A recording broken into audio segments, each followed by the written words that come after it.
Bonjour à toutes et à tous et bienvenue dans cette nouvelle vidéo de Tolkien Daily, vidéo qui va porter sur un personnage emblématique de Bilbo le Hobbit, Smaug le Doré.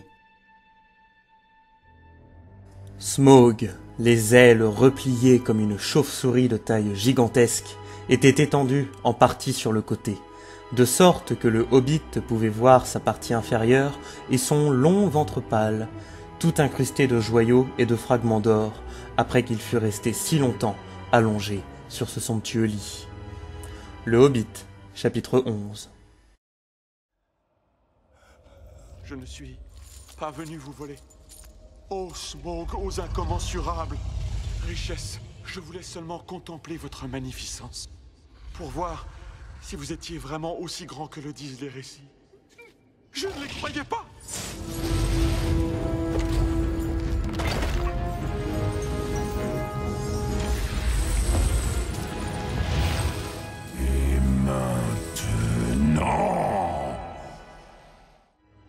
Smaug le Doré, ou Tragu, de son vrai nom dans la langue du Val, est l'un des derniers dragons vivant à l'époque de Bilbo Baggins, et sans nul doute le plus puissant d'entre eux.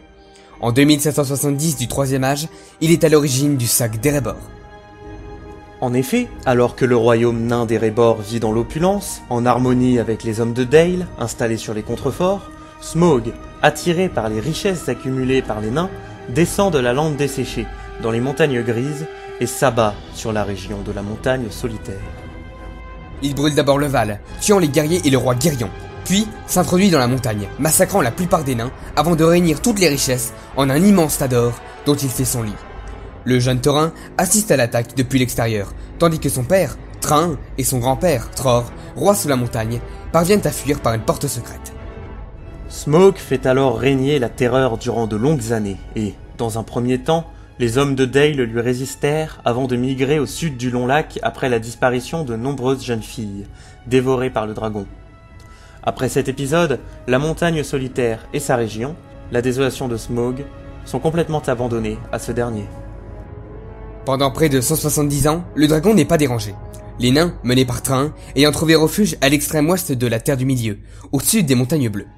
Cependant, en 2941 du Troisième Âge, Thorin, épris de vengeance, échafaude un plan pour récupérer son royaume. Il rencontre ainsi le magicien Gandalf le Gris, sur la route de la Comté, avec lequel il conçoit l'expédition d'Erebor, composée de la compagnie de Thorin, ainsi que du Hobbit, Bilbo Baggins. Pour Gandalf, Smaug est une menace qui doit être éliminée, car le dragon pourrait potentiellement devenir l'allié de Sauron dans la guerre qui se prépare.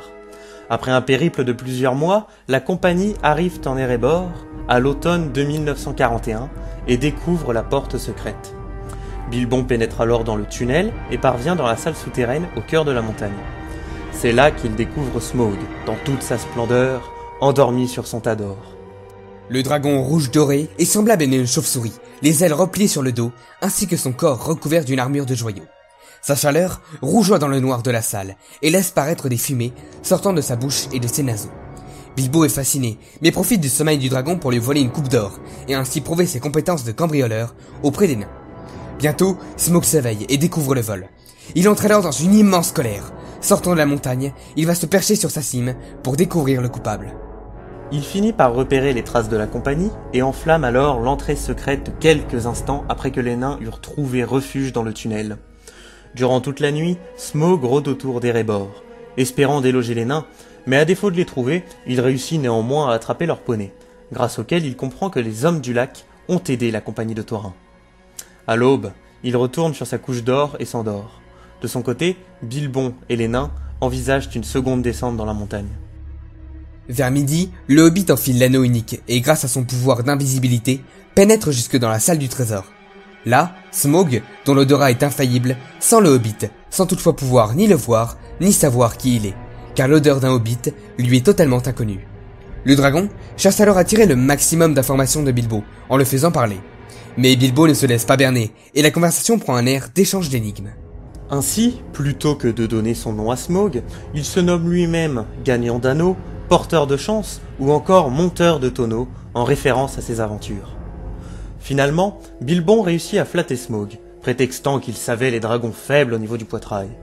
Celui-ci dévoile alors son ventre et notamment son point faible, un trou sous l'aisselle gauche, non protégé par son armure de joyaux.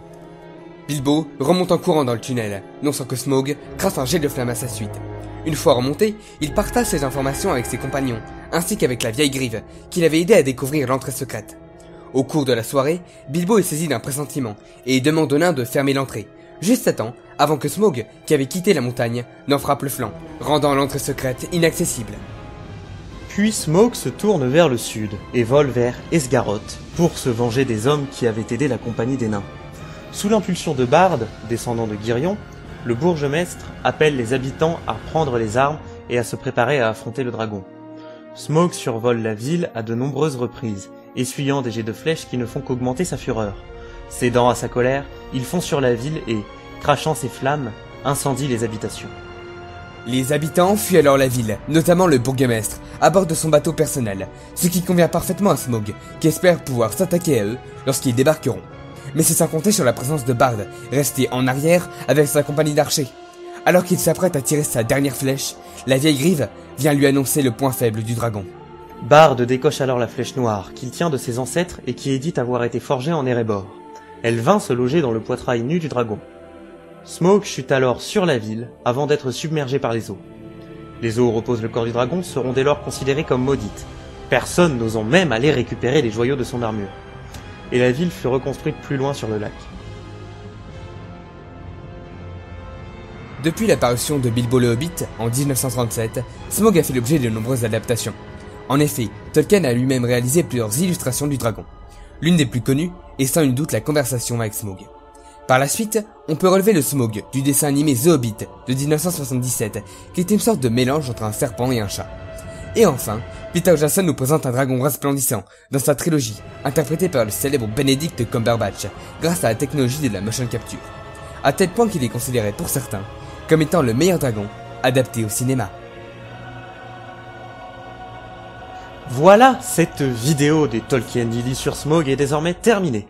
On se retrouve le mois prochain pour une vidéo qui qui risque d'être assez spéciale. Sur ce, salut à tous!